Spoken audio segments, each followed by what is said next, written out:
liberté. Et aujourd'hui, on voit que la profession est au rendez-vous. La profession de journaliste, aujourd'hui, se rassemble, s'unit contre une proposition de loi qui est fortement attentatoire aux libertés fondamentales, la liberté de la presse, la liberté d'informer et la liberté d'être informé. Et donc, nous voulons peser contre cette proposition de loi. Merci.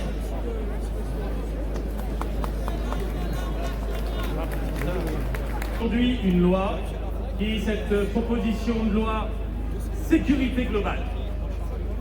Cette proposition de loi sécurité globale, elle touche les journalistes, mais également ceux qui sont là derrière, ceux qui ont été victimes des violences policières, les gilets jaunes, tous ceux qui ont été victimes des violences policières chaque jour, ceux qui sont filmés par des vidéastes amateurs, par des journalistes. C'est cela que cette loi soit empêchée, c'est-à-dire empêcher que des victimes de violences policières, des abus policiers soient filmés et par des journalistes et par des vidéastes amateurs. Cette loi, elle n'a pas d'utilité. Pourquoi? L'article 24 n'a pas d'utilité.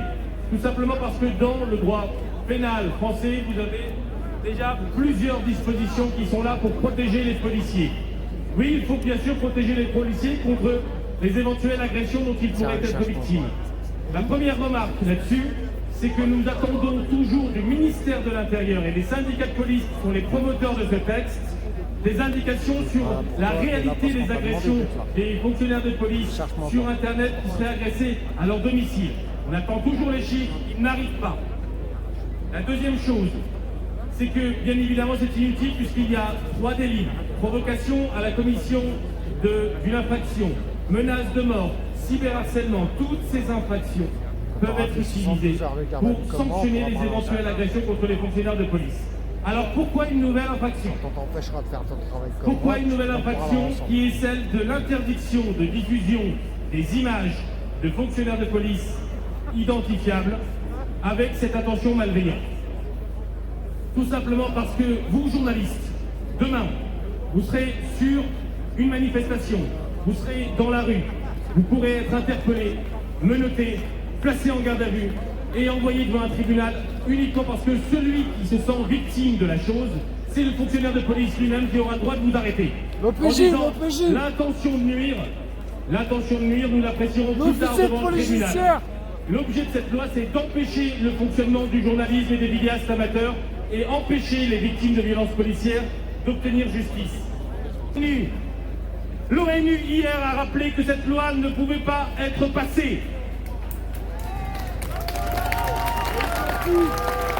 L'ONU, c'est-à-dire la communauté des nations, a indiqué que cette loi était illégale avant même qu'elle ne soit passée parce qu'elle est contraire aux traités internationaux. Elle est contraire à la communauté internationale. La CNCDH, institution d'État, a dit elle-même que cette loi était manifestement disproportionnée et qu'elle ne permettrait pas de régler les atteintes aux fonctionnaires de police sans porter une atteinte manifestement disproportionnée à la liberté d'information. Vous avez toutes les associations de droits de l'homme, tous les syndicats de journalistes, toutes les associations professionnelles de journalistes qui sont là réunies aujourd'hui pour que cette loi ne passe pas. On est là. Moi, pour moi, il n'y a pas de suspense. La loi va passer parce que l'Assemblée est majoritairement pour Macron et son monde, en fait. Donc, il n'y a pas de suspense à ce niveau-là. Là, les premiers articles sont aujourd'hui débattus. Enfin, il n'y a pas de débat, quoi, mais ils sont aujourd'hui discutés à l'Assemblée. D'ici jeudi, vendredi, toute la loi sera passée. L'espoir que je pourrais mettre, c'est dans le Sénat, mais qui est à droite aussi, et surtout dans le Conseil constitutionnel qui pourrait, lui, retoquer la loi. Mais effectivement, la désobéissance civile, elle doit être faite. C'est hyper important d'être sur le territoire physiquement pour faire pression contre ça, pour faire pression sur les élus. Sans pression, ils sont en roue libre. Oui, ici à Climette, c'est ça?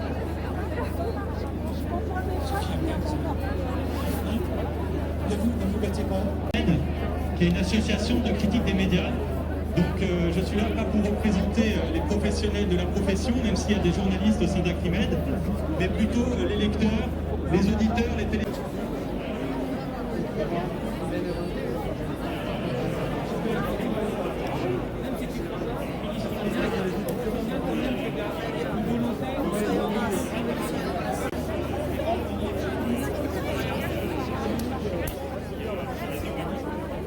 d'entre nous.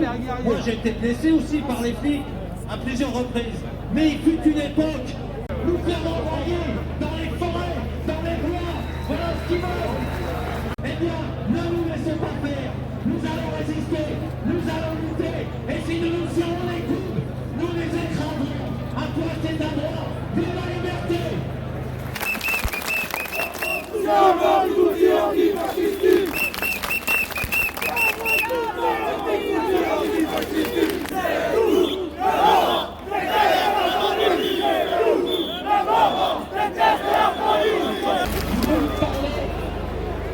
J'ai pas prévu de parler de cette famille-là, mais là on voit justice pour Chaillot. Louis Chaillot.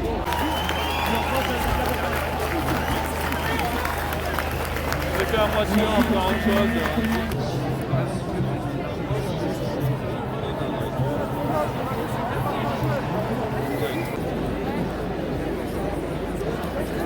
Avec ça, j'allais dire bon, tiens, toi, merci.